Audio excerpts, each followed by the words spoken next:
A paz do Senhor, meu irmão, você é minha irmã, mais um vídeo para o canal Treinador da Galileia. Convido que você está fazendo parte desse projeto Sou do Senhor aqui do YouTube. E hoje estamos com mais um vídeo, podcast Tempo com Deus, levando você a algo especial, ao vídeo de Deus, amém? Seja bem-vindo ao Evangelista Carlos Vinícius, que Deus abençoe a sua vida. Amém, queridos, com muito prazer e honra estar aqui nesse momento com vocês, né? Mais uma vez, estaremos aqui destrinchando a Bíblia Sagrada, tentando entender aquilo que está no coração de Deus. Sabemos que à luz da Bíblia nós teremos as coisas melhores, né?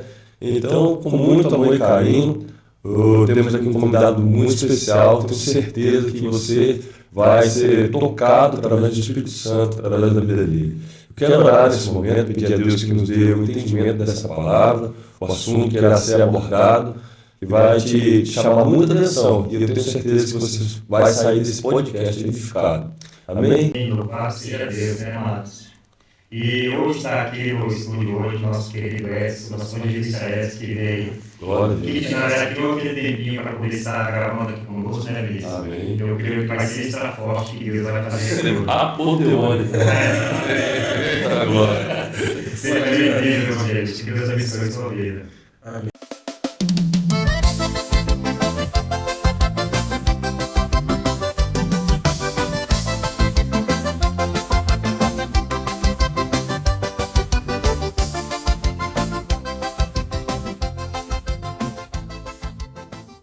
Isso aí. Olha, eu quero dizer que é uma honra estar aqui com vocês, é uma bênção muito grande. O trabalho que vocês fazem, né, de poder estar esse tempo com Deus, né, então, para a gente poder falar um pouco da palavra de Deus. Já falei para você ali em off que eu tenho muita vergonha de falar em público e tal, mas a gente desenrola, né? A gente conversa e hoje a gente vai falar um assunto muito interessante que eu acho que vai... É algo a mais para a gente poder acrescentar na nossa vida cristã, né? Amém. Deus abençoe todo mundo que estiver escutando e vamos conversar. Exatamente, né? Esse é o ponto, né? Amados, o nosso podcast é o oferecimento total de Jesus Cristo de Nazaré, comandado pelo Pai, pelo Filho e pelo Espírito Santo de Deus, porque Ele é o anfitrião deste vídeo, deste canal, e com eles vamos em frente em nome de Jesus, amém? Amém. Evangelista, o que é cosmovisão cristã? Pronto. A gente decidiu escolher esse tema e antes de falar sobre cosmovisão cristã, era interessante a gente entender o que é cosmovisão, né? A palavra cosmos, ela tem a ver com o mundo, né? E visão, né? Então a gente logo já consegue traduzir que é uma visão de mundo, né? E a cosmovisão cristã significa que existe uma forma de enxergar as coisas de uma forma cristã, enxergar o mundo de uma forma cristã, né? Tem algumas referências mais acadêmicas, falam que é um instrumento interpretativo da realidade, mas basicamente é a forma como a gente interpreta a vida, né? É um conjunto de crenças que a gente recebe ao longo da vida, através dos nossos pais, através da religião onde a gente viveu, com quem conviveu com a gente, né? Através até de igreja, etc., por onde a gente passou. E isso vai criar a nossa visão de mundo, né? Então, como a gente estava falando, a gente vai ver um acidente de carro e uma pessoa vai lá, bate atrás da outra, e aí um vai lá e vai falar assim: pô, mas se aquele não tivesse freado bruscamente, não teria acontecido o acidente. Aí o outro vai olhar a mesma situação e vai falar assim: não, mas se a pessoa estivesse na distância de segurança, o acidente também não teria acontecido. E aí a mesma situação, só que interpretado de forma diferente, porque cada um individualmente tem uma cosmovisão. Todas as pessoas têm uma cosmovisão única. Cada pessoa tem a sua lente única de enxergar e interpretar a realidade. Só que nós, como cristãos, temos que buscar a lente de Cristo. Tentar enxergar a vida, enxergar todas as coisas como Cristo enxerga, não é? E aí, por isso, o termo da cosmovisão ele é tão interessante, porque você pode aplicar isso em todas as esferas da vida. seja na família, seja no trabalho, seja na escola, seja na igreja, seja no seu relacionamento com seus pais, né? E a gente fortalece nessa nossa cosmovisão a partir do momento em que a gente lê mais a palavra, ora mais, convive mais com os irmãos. A gente fortalece essa visão de mundo, não é? E, bom, basicamente eu acho que isso é a cosmovisão. Mas tem uma coisa importante, acho que é importante dizer. A cosmovisão cristã, ela tem 4 pilares, tá? A nossa visão como cristão, ela tem 4 pilares. A nossa visão de mundo começa com o quê? Primeiro pilar, criação. É um conceito inegociável. Deus, ele é o criador de todas as coisas, né? Se você não acreditar na criação, né, Deus como um criador, que a gente veio de uma ameba, como diz a teoria da evolução, e depois se evoluiu, e se transformou no Australopithecus, depois o Homo erectus, depois o Homo sapiens e tal. Se a gente acreditar nisso como verdade, já é um ponto. Nós não estamos dentro da cosmovisão cristã, né? Nós temos que acreditar na criação. O segundo ponto é queda. Esse é um ponto crucial também na nossa visão de mundo, a gente entender a queda. Que Adão e Eva, não é? Como está escrito em Romanos 3:23. Porque todos pecaram e carecem da glória de Deus. E necessitam da glória de Deus. Quando ele diz todos, é todos sem exceção. Não houve um ser humano que não pecou. Não é? Então essa queda, ela foi determinante, né, do afastamento da humanidade em relação a Deus. Não é? Porém, existe um outro ponto, que é o terceiro pilar da cosmovisão cristã, que é a redenção. Então, Deus não tinha necessidade nem obrigação de nos providenciar uma redenção.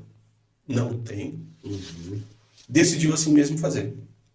Então, o terceiro pilar, que é a redenção, ele é muito importante. A gente saber que Deus não tinha essa obrigação de fazer isso, mas ele decidiu fazer. E como ele fez isso? Esse é um outro ponto muito importante da parte da redenção, né? Que para que as ofensas contra um Deus justo, eterno e santo pudessem ser perdoadas, pudessem ser pagas, né? Outra pessoa santa, justa e eterna deveria ser ofendida, né? Deveria pagar por essa dívida. Porque quando nós pecamos contra um Deus santo, justo e eterno. E logo, quando a gente olha para a Terra, não existe ninguém assim, né? Primeiro, não somos eternos. Primeiro, não somos sem pecado, né? Segundo, não somos sem pecados. E não somos eternos. A gente teve um início, nossa criação, né? E, então, a única forma disso acontecer seria o que está escrito em Filipenses, que fala assim que, mesmo sendo Deus, não se apegou a isso, mas assumiu a forma humana e foi obediente até a morte, e morte de cruz, né? Que ele morreu por nós quando nós éramos ainda pecadores, porque não tinha como, não existir nenhuma pessoa que pudesse cumprir com esse objetivo. Então, mesmo quando alguém fala que Cristo não é Deus, não faz parte da cosmovisão cristã. Porque os nossos pecados só são perdoados porque ele era Deus encarnado. Glória a Deus. Se ele fosse só um homem, ele só poderia salvar um homem. Um homem, na proporção, se eu nunca tivesse cometido nenhum pecado e eu quisesse morrer por você, eu conseguiria me salvar e talvez salvar um homem. Porque o homem salva um homem. Para que o sacrifício pudesse abranger todas as pessoas e pudesse satisfazer a justiça de Deus, por isso que a Bíblia fala que nele somos feitos justiça de Deus, teria que ser o próprio Deus. Por isso que a Bíblia fala que ele é justo e justificador daqueles que o buscam, ou seja, ele mesmo se fez oferta pelo pecado e pagou a nossa dívida, né? Então entra aqui a redenção. E nesse momento a gente ainda está na redenção. Sim. Né, da nossa cosmovisão, nos três pilares: criação, queda, redenção, né?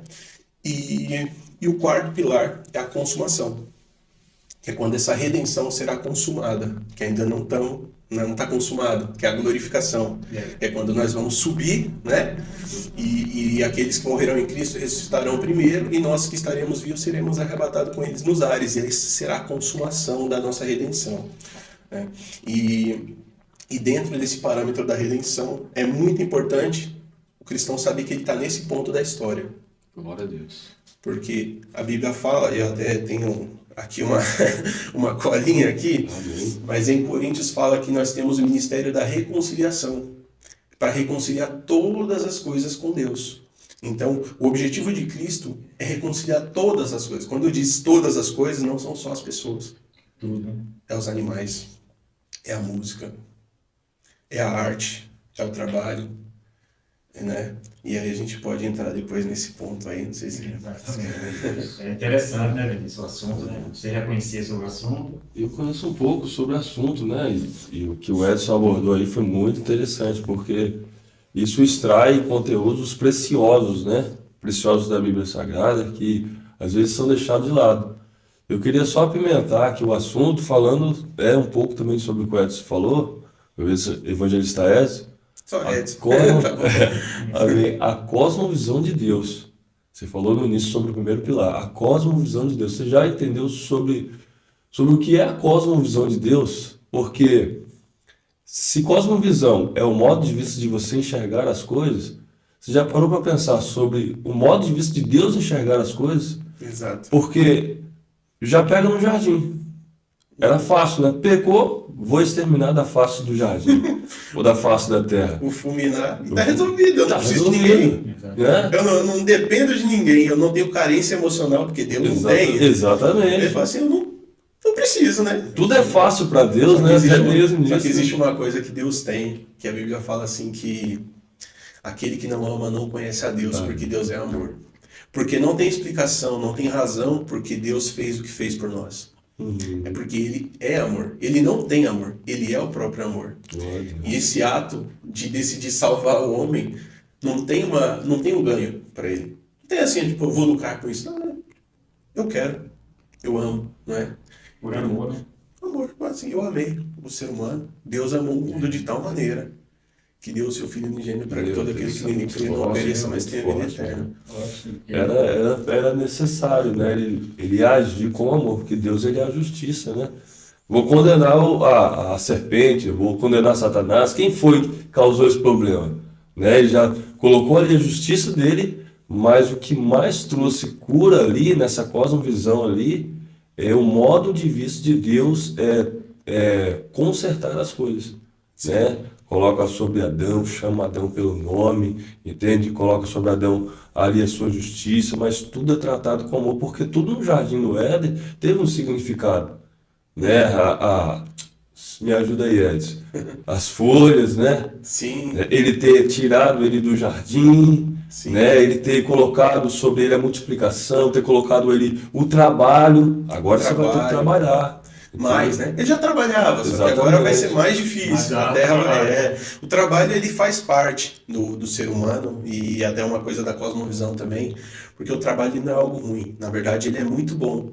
E o que explica o nosso amor pelos nossos filhos ser superior a qualquer amor de qualquer outra coisa é o trabalho que ele nos dá. Quanto mais você trabalha uma coisa, mais você acaba por amar ela, né?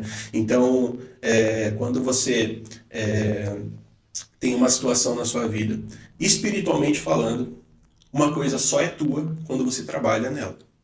Se você ganha algo fácil, que você não trabalhou por aquilo, mais digno. Aquilo não é teu no mundo espiritual e você vai perder. Um dia ou outro aquilo vai embora, porque você não conquistou, você não lutou por aquilo. Então, no mundo espiritual, os nossos filhos são nossos, porque o trabalho que eles nos dão, que é um trabalho que a gente faz com amor, não é? Forte isso. E isso nos traz uma propriedade no mundo espiritual. Mas tudo aquilo que você não trabalha, se você recebe um salário que você não merecia, existe uma coisa chamada pão da vergonha, né? E é quando você recebe alguma coisa que você não merecia, aquilo você vai gastar de qualquer jeito. Aquilo você não vai dar valor, não tem porque não é teu. Você entende que não é teu e aquilo sai das suas mãos, né? Fica pouco tempo na tua mão, mas aquilo que você conquista com o trabalho, aquilo é permanente na tua vida, aquilo só sai da tua vida se você quiser. Se você A gente mesmo que tira aqui da nossa vida, né? se você quiser, porque se você não quiser, aquilo é teu, ninguém tira, né? Então o trabalho ele serve para isso também, para nos dar o senso de propriedade, sentir, poxa, eu trabalhei, recebi meu salário, eu mereço esse salário, eu vou pagar minhas contas e tal, e traz dignidade para nós. Então o trabalho é uma coisa que Deus quis fazer de propósito, só que ele falou que agora vocês vão ter que trabalhar muito mais. Essa é a visão de Deus por trabalho. É que eu vou condenar você. Tinha tanto sofrimento depois do pecado, continuou trabalhando, mas um sofrimento. Junto, né? E a terra dava menos, né? Tanto é que Deus fala assim, ó, vai dar os nomes para eles. É trabalho. Vai dar o nome para eles. Vai fazer não sei o quê. Ele já trabalhava. Ele já trabalhava, né? Só que depois a terra ficou mais infrutífera, né? A terra ficou mais difícil de dar o seu fruto. Então, o trabalho se tornou mais árduo. E a mulher também já tinha as dores de parto, não é? Porque imagina, se você pega uma coisa que ela é zero, e você multiplica, não é? Por zero. O final sempre dá zero. Você só consegue multiplicar alguma coisa se ela for pelo menos 0,001. Ela tem que ter alguma coisa. Então ela tinha alguma dor. Então Deus fala, eu vou multiplicar a sua dor, né? Suas dores de parto. Você vai sentir muito mais dor. Mas significa que também isso já tinha. Então, assim, não é assim como o pessoal pensa, ficava voando e tal, desculpa, ficava voando e nada, e não trabalhava. Não tanto como agora. A terra era frutífera, você ia lá, plantava, né? E tudo dava com uma facilidade, uma prosperidade enorme, né? Mas tinha trabalho, a Eva tinha que cuidar dos filhos, tinha que dar comida. Isso tudo é trabalho, né? Tem que cuidar da comida dos filhos e tal. E o trabalho faz parte da vida e nunca vai deixar, acho que no céu a gente vai trabalhar. Ninguém vai ficar parado lá. De alguma forma, né? Não. Pega ali aquele instrumento ali, vamos tocar trabalho. Vamos ensaiar aqui, vamos. Muito interessante. Rapaz, para a gente ficar também na Bíblia, né, eu tenho aqui um assunto, né? Você falou sobre ótica. Né, a ótica de Deus, a visão de Deus, a cosmovisão sobre a igreja cristã, né? Sim. Então, cada vez mais, essa lente ela vai se aproximando. A gente tem que entender, primeiro agora entendemos como Deus justificou o homem. Sim. Não, mas é fácil para Deus estar lá em cima. Mas e quando Deus desce? É aquilo que você tocou. Quando Deus desce, a ótica é mais próxima ainda. Deus consegue enxergar o homem de mais de perto. E a sua visão, ela aumenta e amplia mais ainda. Nessa passagem aqui, que está em João, capítulo 8, João Evangelho, capítulo 8, do versículo 1 em diante, eu vou só ler essas estrofes aqui e a gente vai entrar num assunto aqui bastante interessante, que fala justamente sobre a mulher adúltera. Porém, Jesus foi ao Monte dos Oliveiras e pela manhã cedo voltou para o templo, e todo o povo tinha a ter com ele, e assentando os ensinava. E os escribas fariseus trouxeram-lhe uma mulher apanhada em adultério. E pondo-a no meio disseram, mestre, essa mulher foi apanhada no próprio ato de adultério, e na lei nos mandou Moisés que as tais sejam apedrejadas. Tu, porém, o que dizes? Ótica dos homens, cosmovisão dos homens. Sim. E a cosmovisão de Jesus. Isso dizia eles, tentando para que tivessem de que o acusar. Mas Jesus, inclinando, escrevia com o dedo na terra. E como insistissem, perguntando-lhes, retirou-se e disse, aquele que dentre vós está sem pecado, seja o primeiro que atire a pedra contra ela. E tornando a inclinar, escrevia na terra. Quando ouvia isso, saíram um a um e a começar pelos mais velhos até o último, ficando só Jesus e a mulher, que estavam no meio deles. E endireitando-se Jesus e não vendo ninguém, mais do que a mulher disse, mulher, onde estão aqueles que te acusaram, os teus acusadores? Ninguém te condenou? E ela disse, ninguém, Senhor. E ele disse, Jesus, nem eu também te condeno, vai-te e não peque mais. Fala um pouco mais sobre isso daí, Edson, no seu entendimento, agora na cosmovisão de Jesus. Você vê que Cristo, ele veio como homem, né? Mesmo sendo Deus, não se apegou a isso, assumiu a forma humana, né? E ele veio, ele mostrou para o que ele veio, né? Ele mostrou para que veio, né? Eu vim para salvar e buscar aquilo que havia perdido. Então, o que eu acho interessante na cosmovisão cristã? Tem a base naquilo que eu tinha dito lido Romanos 3:23. Porque todos pecaram e carecem da glória de Deus. Todos, sem exceção. Sem exceção. Não é só algum, não. Todos. Todos. Logo, todos precisam de serem salvos. Mesmo aqueles que se acham santos, não é? Tem aqueles que se acham completamente puros ou melhores do que os outros. Salvação para todos. E a graça de Deus, ela está nisso. Quando eu costumo evangelizar e a gente vai dar algum núcleo e tal, o que faz a gente se aproximar até da pessoa e mostrar a visão de Cristo eu não sou uma pessoa melhor do que você. Eu também sou um desses que pecou e careceu da glória de Deus e buscou dessa fonte, né? Ah, mas o meu pecado é maior, não interessa. Não interessa se o pecado é maior ou menor, você não sabe o que eu penso. Exatamente. Você não sabe quais são os meus pecados mais profundos.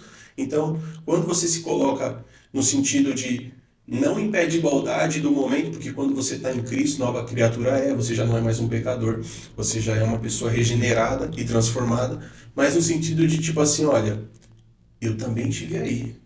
Não sou melhor que você por causa disso, mas você também pode tomar uma decisão inteligente. Entregar a sua vida para o Senhor. Ah, mas eu roubei. Mas, olha, não rouba mais. Não rouba mais, né? Estava até falando para o Thiago que, às vezes, tem vídeos na internet que circulam assim, pegam um rapaz roubando, né? E aí vão lá e sei lá, chuta a cabeça do rapaz, não é? E vai ter gente que se diz cristão, seja evangélico ou católico, que vai dizer assim, é isso aí mesmo. Bandido bom é bandido morto. Bandido bom é bandido morto. Não é. Bandido bom é aquele que deixa de ser bandido e entrega a vida para o Senhor e tem a vida transformada. Esse é o que deixa de ser bandido, né? O Dimas, Senhor, olha, eu reconheço aqui que todo mundo aqui pecou, mas o Senhor não, o Senhor é santo. Eu sou um pecador. Lembra-te de mim quando entrares no paraíso, né? E Jesus fala, hoje mesmo você vai estar comigo no paraíso. Ele reconheceu que é pecador, reconheceu que Cristo é Senhor e pediu perdão. Né? Glória a Deus. Então, é muito interessante essa história do Dimas e mostra como Cristo, a gente às vezes na religião e às vezes na vida, a gente cria tanta barreira para a pessoa chegar ao Senhor. Falando, não, então, mas se você quiser vir para o Senhor, não pode ser de calça, tem que ser de saia, porque, né? Não, nada de que tá isso, não pode, tem negócio... Não, mas eu ainda... Não, então você não tem que parar de fumar, não. Vem fumando. Vem fumando, porque aí você vai tomar umas lapadas lá no púlpito, lá, uma pregação que vai de encontro, e uma hora Deus te transforma, mas busca Deus, mesmo assim, né? E Cristo mostra muito isso, porque Ele está no meio das pessoas, né? Por exemplo, por que Cristo viu Zaqueu, né? E falou, eu vou comer na tua casa hoje, né? Se autoconvidou ali, já fez um grupo. Porque Cristo se relacionava. E tem gente que, para se proteger mais assim, com medo e tal, acaba por não criar relacionamentos com pessoas que não são cristãs. Quando eu digo relacionamento, não é relacionamento íntimo, porque a intimidade é só com os da fé e com a família. Mas acaba por não ter um vínculo com as pessoas, acaba por não ter uma abertura. E quando chega um culto de missões, não tem ninguém para convidar. Cristo, quando Ele convidava, vinha multidões. Vinha centenas, vinha milhares. Por quê? Ele se relacionava. E é uma coisa muito importante. Cristo, Ele fazia sempre o certo. E Ele não se importava com o que pensavam sobre Ele também. Ele falou assim, olha, você está comendo e bebendo com os pecadores. Ele falou, não, mas é parecido com o que eu vim. Você que é bom demais, eu não vim para você. Tranquilo, é para isso mesmo que eu venho. Tranquilo, porque ele sabia a sua identidade, né? Ele sabia a missão dele, né? A missão dele era de redenção. Ele não veio para fazer média para fariseu, ele veio para salvar. Se o fariseu se convertesse, também, não é? Ele não estava ali para o que eles vão pensar de mim, não. Ele estava muito claro a missão dele na cabeça dele aí. E ele expressava claramente para os apóstolos, é assim, eu vim para isso. Tranquilo, né? Eu vim para isso. E eu não estou preocupado, não. E até teve uma passagem engraçada que parece que Jesus estava querendo ser duro. Até pareceu duro.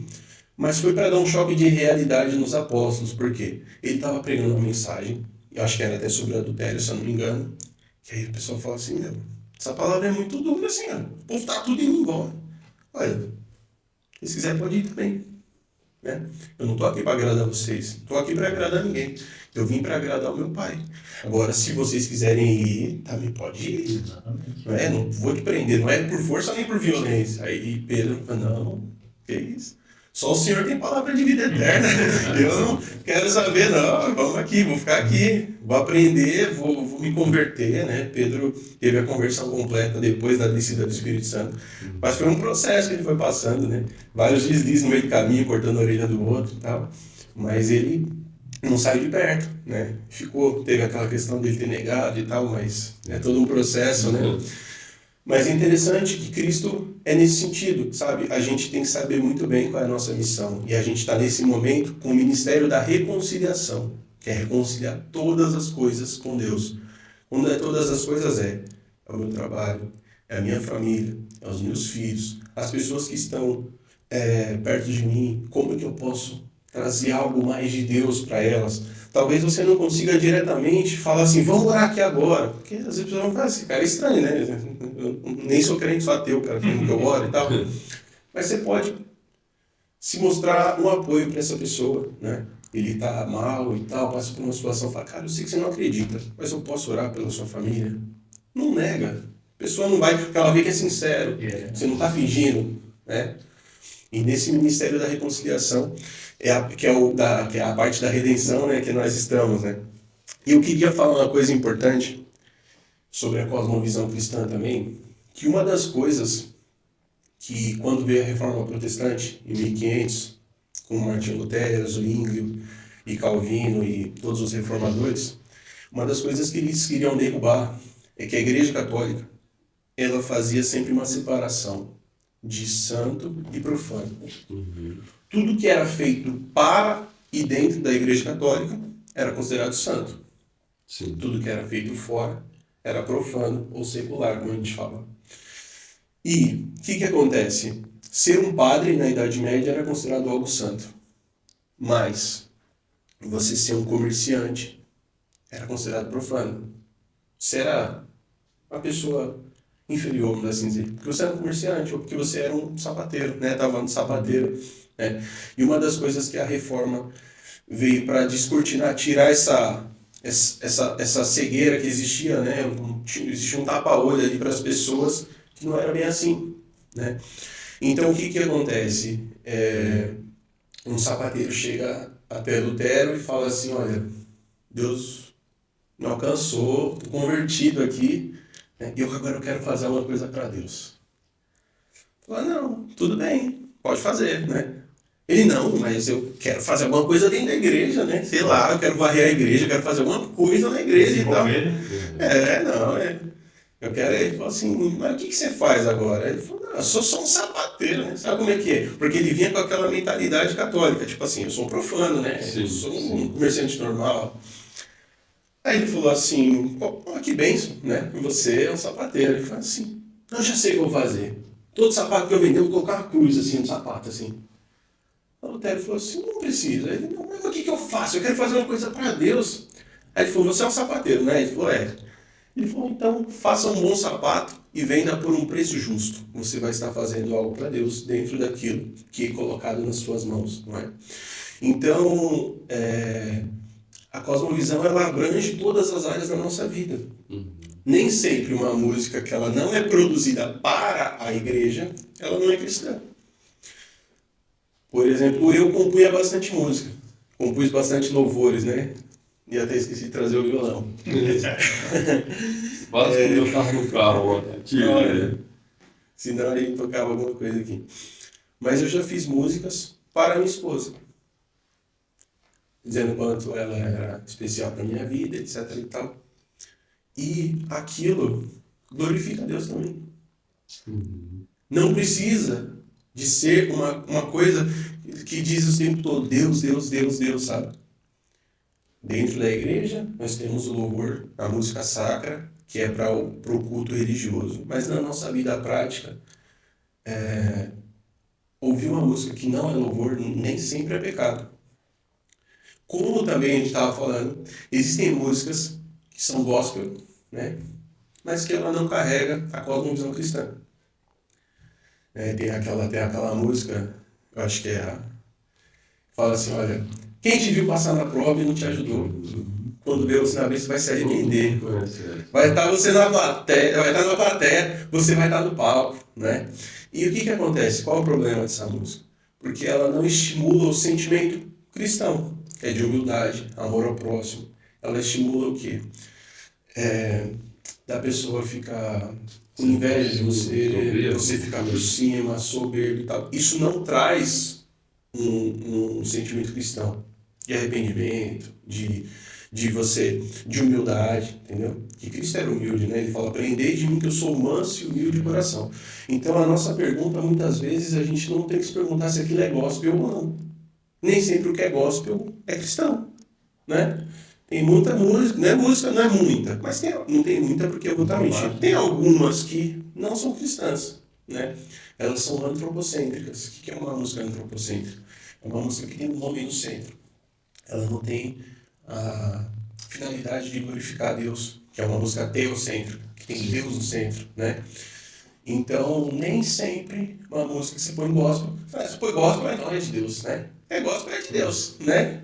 Então, por exemplo, eu estava vendo esses dias atrás, uma pessoa comentou comigo que ela frequenta uma igreja, ela parou de frequentar. Por quê? Porque nessa igreja tem uma área VIP, que você paga 5 mil reais e tal. Da igreja? Sim. Você paga 5 mil reais. Então, está sendo como um show. O evento, você paga 5 mil reais para sentar lá na frente e tal, para não ser incomodado, etc e tal, né? Só que isso não dá, né? Se olhar para Cristo, isso não tem como. Jesus fala assim, não, deixa vir a mim os pequeninos. E quando ele fala os pequeninos, ele não está se referindo à criança, ele está se referindo aos pobres, às pessoas em dificuldade. E ele fala assim, deixa vir esses que, né, que eu quero, né, perto de mim e tal. Então, não está dentro, né? Não está dentro. Não é porque é da igreja, não é porque a igreja promove, que é de Cristo, que está dentro da lógica do olhar de Cristo, não é? Então a gente não precisa, eu acho que a gente não tem que se perguntar se é gospel ou não. A gente perguntar isso é de Deus, isso é cristão, isso agrada a Deus, né? É a minha pergunta. Isso agrada a Deus. Eu confesso aos irmãos que poderia ser considerado talvez em alguns lugares um herege, porque eu escuto música que não é evangélica gospel, mas eu filtro, eu não vou escutar, né?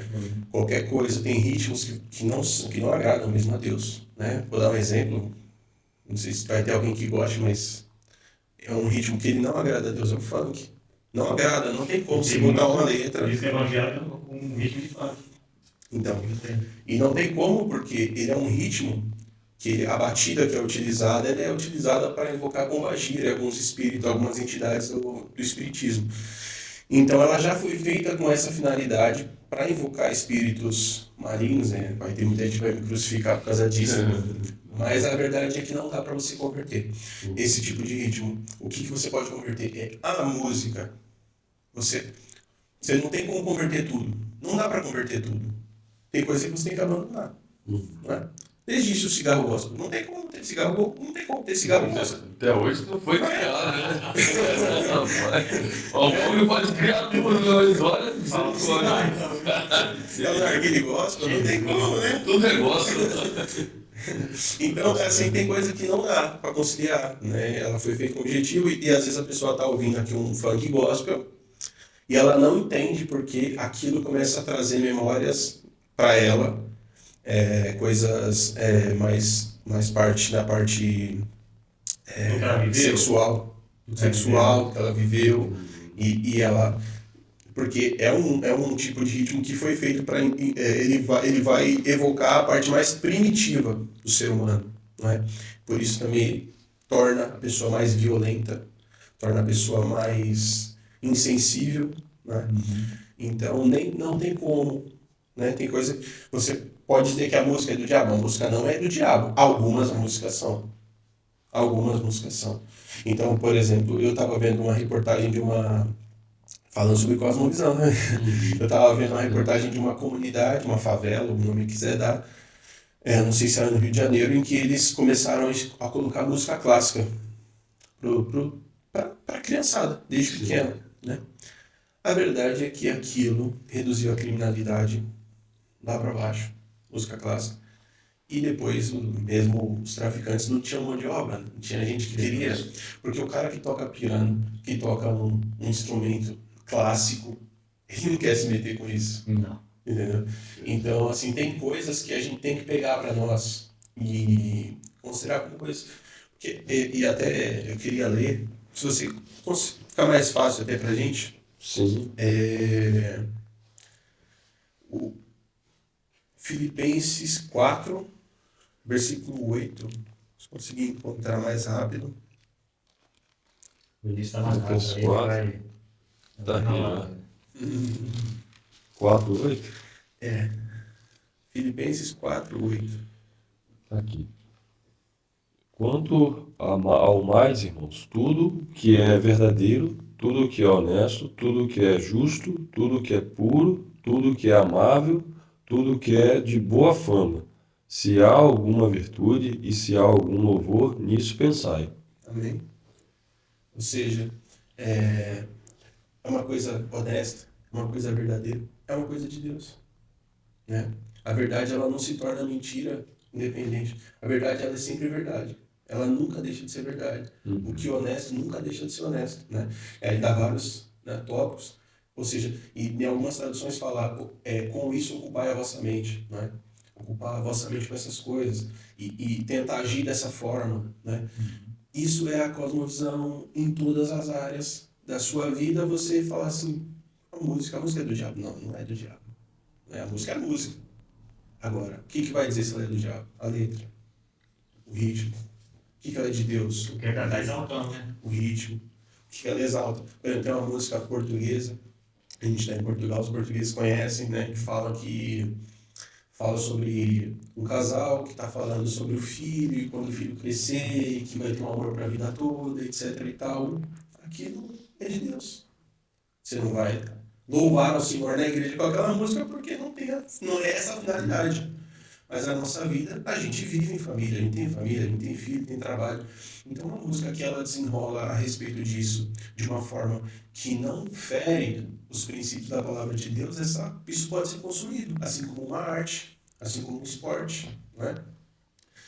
Eu acho que eu dei exemplo acho que eu não falei com você.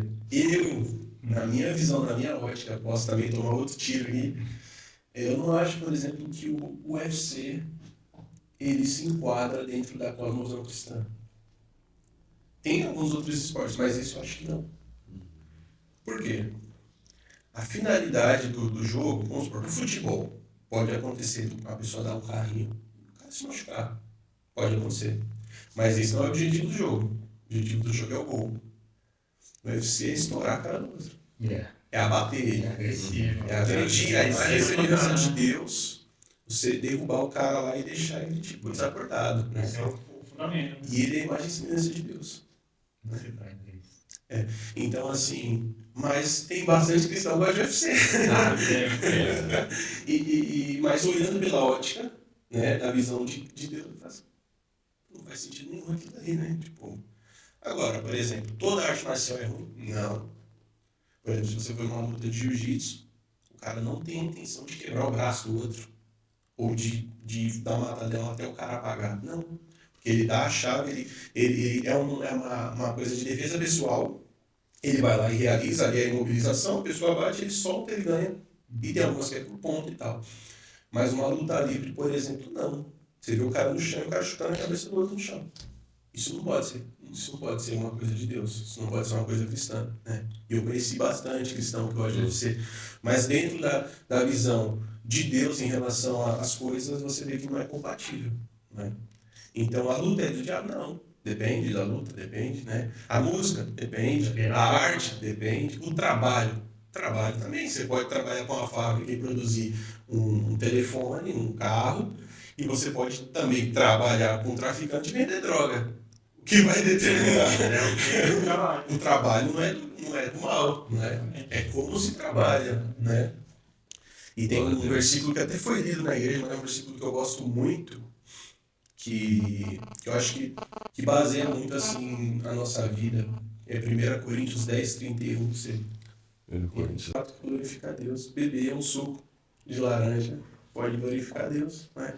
Quando eu posso, por exemplo, comer e beber com amigos numa balada, numa boate, né? E aquela refeição ela não agrada a Deus, né? Mas eu posso sentar à mesa com a minha família e comer um prato olhando na cara da minha esposa e aquilo glorificar a Deus também, né?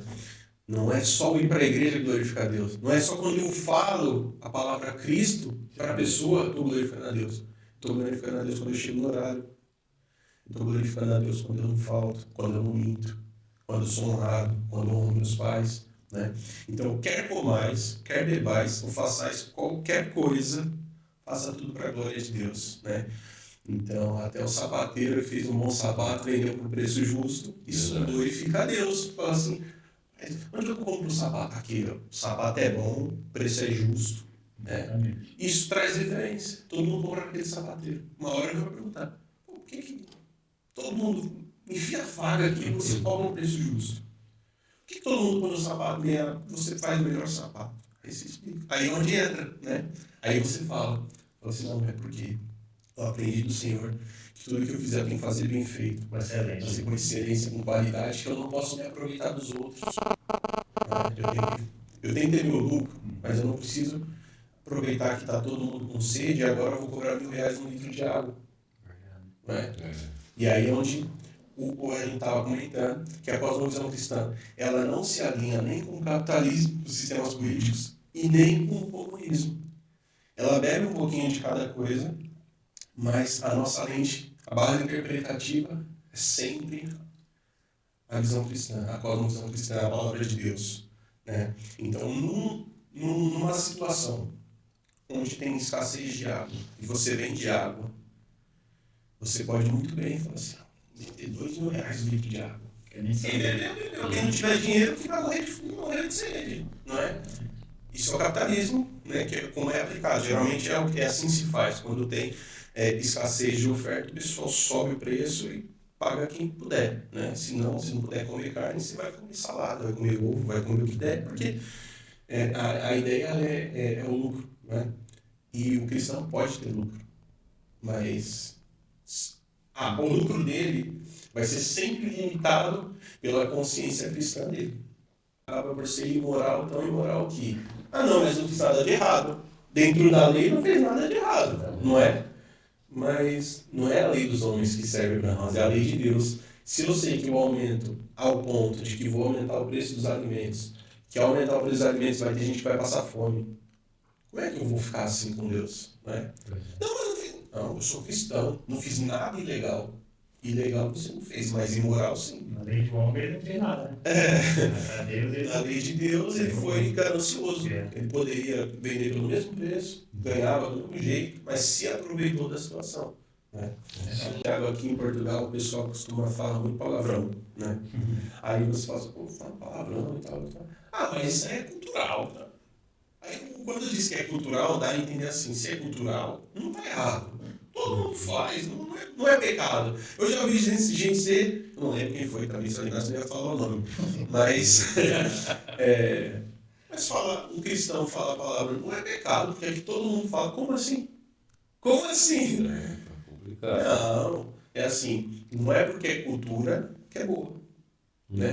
Também tem a cultura que agrada a Deus e a cultura que não agrada a Deus. Você vai numa cultura indígena, tem coisas lá que você não vai mexer, porque aquilo ali não interfere com a visão de Deus. Mas a partir do momento que eles, por exemplo, vão pensar em sacrificar uma criança, coisa nesse tipo, peraí, isso aí você já vai ter que abandonar, isso não tem como, você não vai sacrificar uma criança porque ela nasceu com defeito. Pela visão cristã, se a criança nasceu deficiente, você vai criar ela até o fim, não é? Então, o que é cultural nem sempre é bom. E você tem que saber sempre que a sua base de interpretação da vida e da realidade sempre vai ser a palavra de Deus em todas as esferas da vida, até na política, até em todas. E mesmo essa questão do palavrão, a Bíblia fala claramente, não fala a palavra torpe, da mesma coisa, não pode sair bênção e maldição, tal. Então tá muito claro ali. Então não tem interpretação assim de modo, tipo, é cultural, mas é pecado. Verdade. Né? É cultural, mas não vale pra gente. A gente não adere a essa parte da cultura. Ele pode aderir para. Ah, eles respeitam muito a lei. Mas, bíblico, vamos respeitar também, tá certo. Né? Ah, eles falam palavrão. Não, mas aí já não pego. Eu não posso. Aí tem a Tati até lembrou comigo hoje, a gente estava conversando um pouco sobre isso. Romanos 12:1 fala, né? Rogo-vos, pois, pelas compaixões de Deus, que não vos conformeis com este mundo, mas transformai-vos pela renovação da vossa mente, do vosso entendimento, para que experimenteis qual seja a boa, perfeita e agradável vontade de Deus. Né? Romanos 12:1. Ou seja, a gente não pode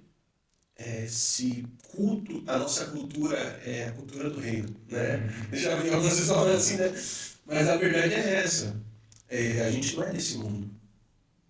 A gente não estamos de passagem e a gente não vive para isso. A gente está aqui, precisa trabalhar, precisa comer.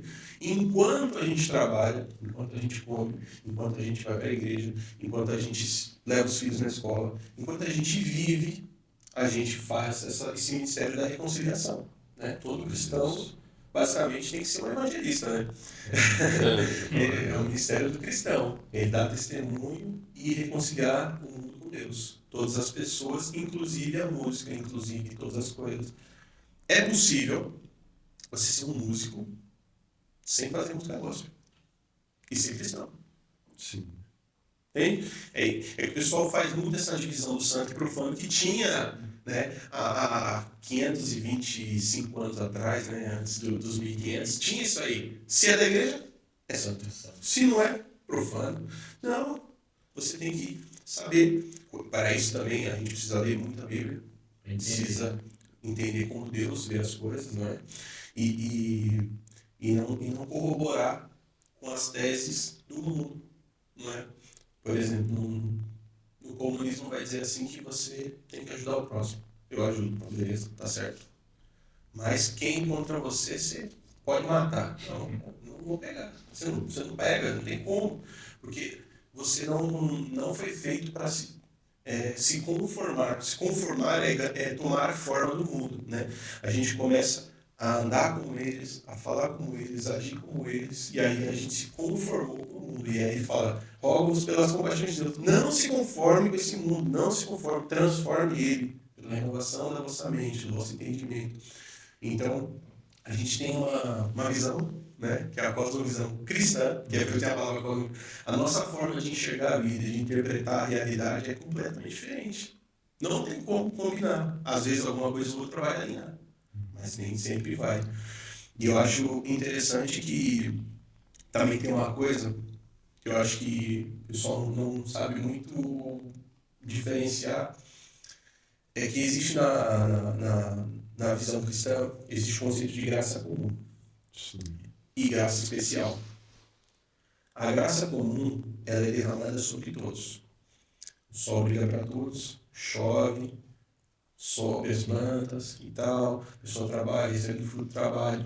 Uma pessoa que não é cristã consegue produzir uma música que seja com uma letra cristã. Uma pessoa que não é cristã consegue produzir uma arte, uma pintura que glorifica a Deus. Por quê? Porque ele é a imagem e semelhança de Deus. Ele tem a centelha divina e ele pode produzir cultura boa, mesmo sem ser um cristão evangélico. E a gente poder saber que mesmo aquilo que não é gospel pode glorificar a Deus. E a Bíblia fala, com essas coisas você ocupa a vossa mente. Se é justo, se é honesto, se algum louvorar, nisso pensai. Né? A gente ocupa a nossa mentalidade nessas coisas. Né? E tem a graça especial. A graça especial é a graça salvadora, que é só realmente derramada àqueles que abrem mão da justiça própria, né? E recebem, se apropriam do sacrifício do Senhor Jesus e são salvos. Né? Essa é a graça especial. Então, por isso que tem muita gente que não é cristã que faz coisas boas. Né? Você vai encontrar um homem, vai encontrar vários, muitos, que ele não é evangélico, mas ele é honesto, mas ele trata bem a esposa, trata bem os filhos. Por quê? Porque a imagem e semelhança de Deus, ele também carrega coisas boas. né? E é interessante a gente conseguir observar para falar assim, tem coisas boas aqui, o que falta? Falta ele abrir um orgulho, né? Justiça própria. Porque basicamente a salvação somos todos igualmente pecadores, né? Inicialmente, e nós abrimos mão de cima e falamos assim, ó, Senhor, eu me declaro culpado, né? Já sei que eu não consigo, né? E eu abro mão da minha justiça própria. Eu não vou ficar mais fazendo as coisas, não quero mais, eu não consigo comprar minha salvação, não dá, não tem dinheiro que compre. E eu entendo que só o seu sacrifício, né, pode me salvar. E eu, então, me aproprio dele. E eu abro mão também da minha justiça. Aí, nesse momento, você recebe a salvação. Agora, quando a pessoa vai lá e fala assim, eu vou ser salvo, porque imagina só. Eu entrei para a igreja, parei de fumar, parei de beber, entendeu? Tem muito isso aí. Não traga mulher, entendeu? Assim, ele acha que ele vai ser salvo pelas obras, né? E quando na verdade não, você faz boas obras porque você entendeu que você é salvo, né?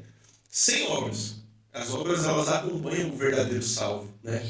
E não, a gente fala, não, eu não minto, rapaz, eu não roubo ninguém, né? Inclusive, se um cara me empurrou, eu nem reagi. Você vê? Tô salvo. Tô salvo. Tô salvo, né? Não, e a gente, pela cosmovisão cristã, pela visão, né, bíblica, a gente entende que não é assim. Você vai pegar os 10 mandamentos ali, vai julgar, né? A pessoa é tudo culpado. Que for, né? Não dirá falso testemunho. Quem nunca mentiu? Todo mundo já mentiu alguma vez. Ele já estão feito de pecado. Aí já tomou, já caiu nesse. Aí não cobiçar a mulher do Isso próximo. aí já foi. Já foi. Aí não adulterar. Não adulterar não necessariamente adulterar com a mulher, mas você trocar uma coisa que poderia ser por outra. Você vai lá e bebe um pouco do suco, enche de água, porque para ficar na mesma altura ali é uma forma de adulterar a realidade, né? Todo mundo já adulterou também. Não tem ninguém. Aí você vai ver, amar a Deus acima de todas as coisas. É o mandamento mais difícil que existe. É um mandamento muito forte mesmo. Amar a Deus acima de todas as coisas. E ao próximo como a ti mesmo.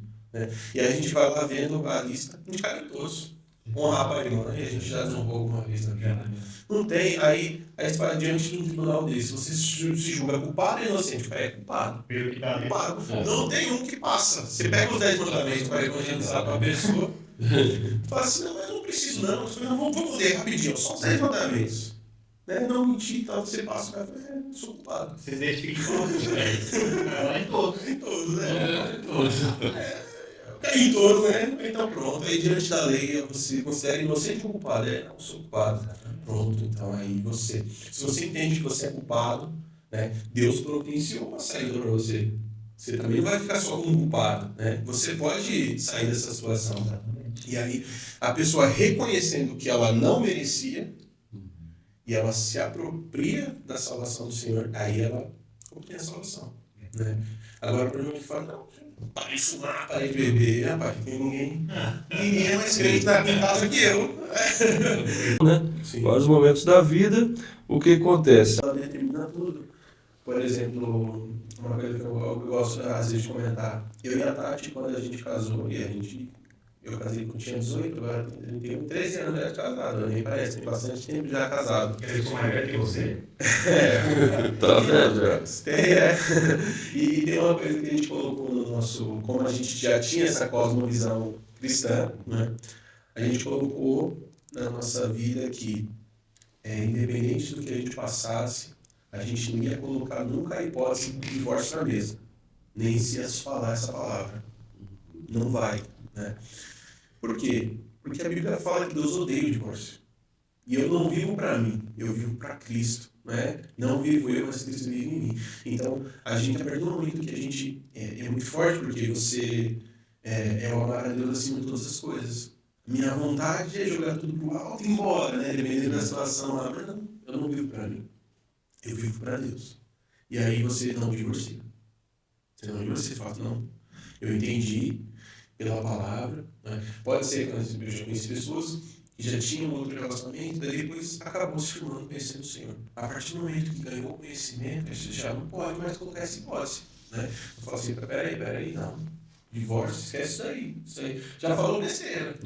Né? Se você quiser, eu faço comida todo dia aí, a gente resolve. Se esse problema é esse, mas divórcio não. Não tem isso na mesa. Isso daí nós não somos ímpios. Como assim? Não é ímpio? Vamos para divórcio?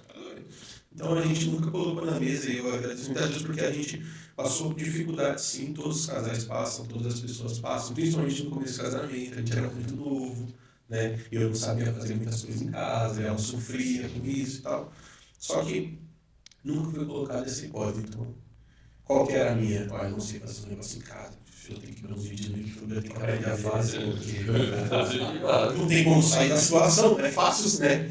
Porque o divórcio é uma facilidade. Você fala assim, eu não preciso aprender a fazer as coisas em casa. Eu só me divorciar, né? Aí a mulher não precisa satisfazer um marido, etc e tal. É só divorciar. Então, assim, o divórcio é uma saída fácil. Só que quando você descarta ele, é muito bom, porque você acaba por aderir ainda mais o que Deus quer nos fazer. Deus quer nos fazer cada vez mais parecido com Cristo, né? Então, é você abrir mão da sua própria vontade para amar a Deus acima de todas as coisas, né? E aí onde a gente é muito legal que a gente fala um nome bonito, que é a cosmovisão, mas na verdade isso é pregado há muitos anos por todos os irmãos da igreja. O que os irmãos da igreja falam no púlpito? É muito bom ser crente aqui na igreja, mas quero ver lá fora. Tem que ser crente lá fora, né? Basicamente é uma pregação de cosmovisão. Fala assim, não, se você é crente, né? Tem que ser crente no trabalho. Já ouviu, né, essas pregações todas, né? Aqui não tem ninguém que bate na tua cara, não tem um carro que bate na sua traseira, aqui é muito fácil, né? Essa pregação. E basicamente é uma pregação de cosmovisão, né? Às vezes aquela irmãzinha do ciclo de oração, aí a pessoa não dá um crédito, mas a palavra dela é a palavra mais profunda. É muito fácil mesmo ser crente dentro da igreja. Mas quando ninguém está te olhando, aí você mostra quem realmente quem é e qual é a sua visão de mundo, qual é a sua cosmovisão. Por quê? Você só sentou nessa cadeira porque você acreditou que ela ia te aguentar, né? Senão, se você tivesse certeza que ela ia cair aqui, você não sentava nela. Na verdade, o que a gente faz é uma questão de fé. Se você for ver as nossas atitudes, toma uma decisão e para. Fala assim, por que eu tomei a decisão? Qual foi a crença que me trouxe, né? E às vezes você toma uma decisão por medo, às vezes você toma uma decisão por falta de fé, às vezes você toma uma decisão porque você acha que Deus não vai mudar a sua situação, aí você dá um jeito. Por quê? Você pensa que está fazendo a coisa certa, e aos olhos humanos você está, mas o que embala aquela decisão? E aí às vezes você fala, caramba, eu só fiz isso, na verdade, porque no fundo eu achei que Deus não ia resolver, então eu dei o meu jeito. Eu dei o jeitinho, né? Eu acho interessante, fala sobre a visão Abraão. Em Hebreus fala que Abraão ele decidiu ir lá sacrificar Isaac, porque Deus tinha feito uma promessa que em Isaac seria a sua descendência. Então, está escrito lá em Hebreus que ele ia sacrificar porque ele tinha a certeza que Deus era poderoso para ressuscitar Isaac dos mortos e dar a descendência que ele tinha prometido. Então, assim, na nossa compreensão não, eu vou matar, vai morrer, tudo vai acabar. Mas ele se apegou na palavra de Deus. Deus falou que a minha descendência é nele, então eu posso até sacrificar, mas Deus vai reviver ele. Deus tem poder para isso. Então, ele foi tranquilo. A gente já, da família, eu fiz. Não sei. Não brigar com ele, Isso aí não pode não. É verdade. Quer complementar? Não, é isso. Basicamente, aí a gente falou um pouco do dia a dia, falou também do trabalho, falou da música, falou de todas as esferas da nossa vida. E a gente, se aprofundando mais na palavra, a gente vai ganhar mais visão cristã, né? A gente não vai corroborar com as falas, com as teses que propagam na mídia, que são mundanas, né? E a gente não pode se fanatizar por nada, entende? Por exemplo, a pessoa é bolsonarista, né? Mas, se um dia ele falar que bandido bom é bandido morto, você não pode corroborar. Você não pode falar, não. Vamos supor que você gosta dele, né? Com exemplo estou dando, né? Não. Isso daí eu não pego, não aceito, não tá dentro da minha visão, não é? Ah, mas brincou lá que o pessoal morreu, tá? Falando que... Tipo, brincou que finge que uma pessoa tava com falta de ar e tal. Não, isso não é aceitável, entendeu? Aí você pode concordar com outras coisas, mas você não pode, em nome de uma ideologia, passar por cima da sua fé. E daquilo que Cristo deseja da gente, né? E aí, é aquela pregação das irmãs de círculo de oração, né? Tem que ser crente aqui e tem que ser crente lá fora. Tem que ser crente em casa. Tá aqui é longinho, em casa é um monstro. Baixa a mulher, não sei o quê. Não, né? E essa pregação E aí o que eu acho que alimenta mais a nossa ótica, nossa lente, a nossa forma de enxergar a vida, a forma como a gente interpreta a vida, é a gente buscar cada vez mais a palavra, né? Ler bastante, orar. Isso vai...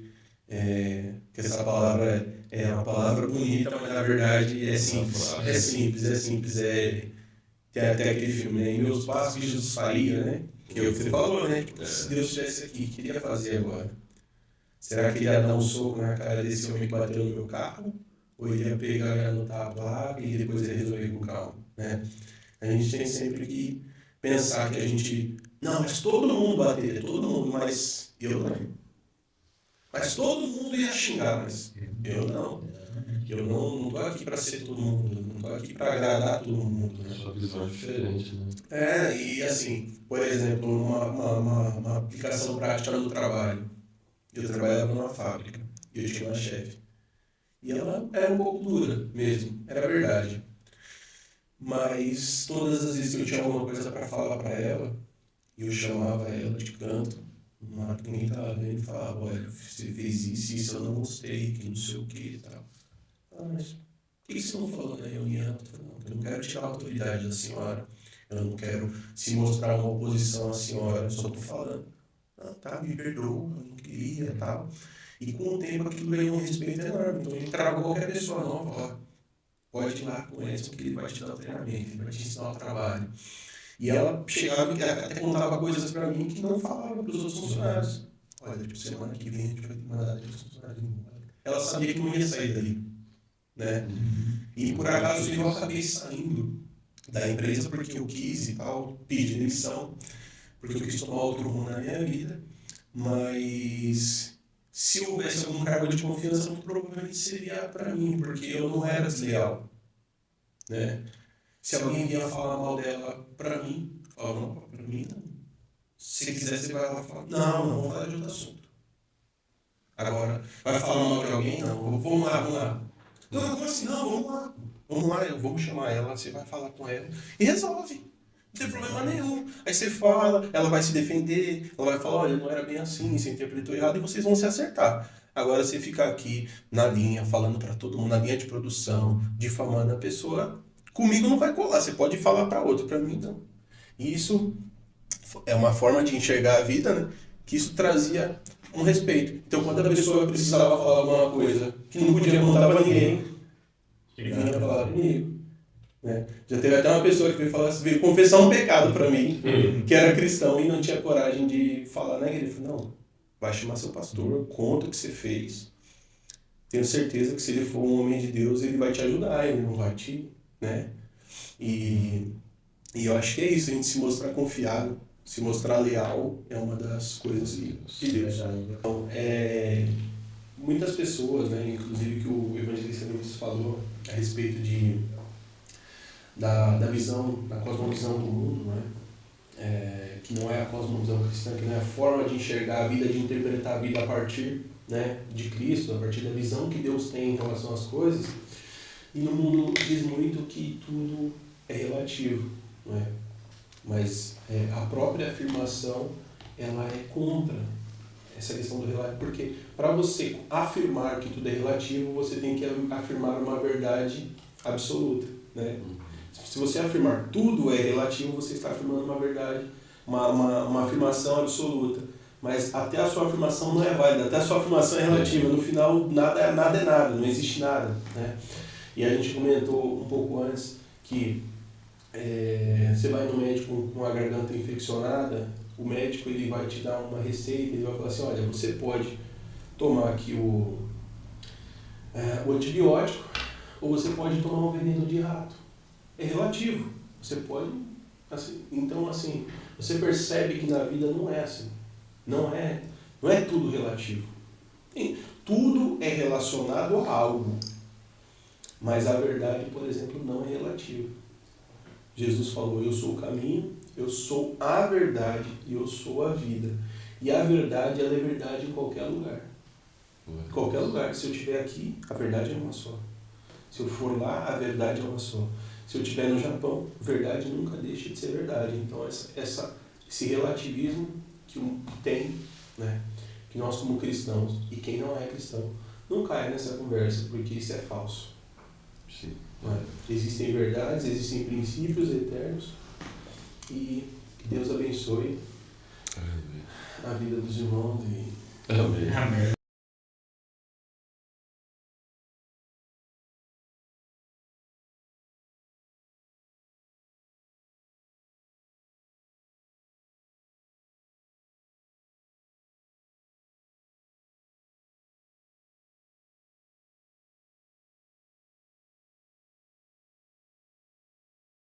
It's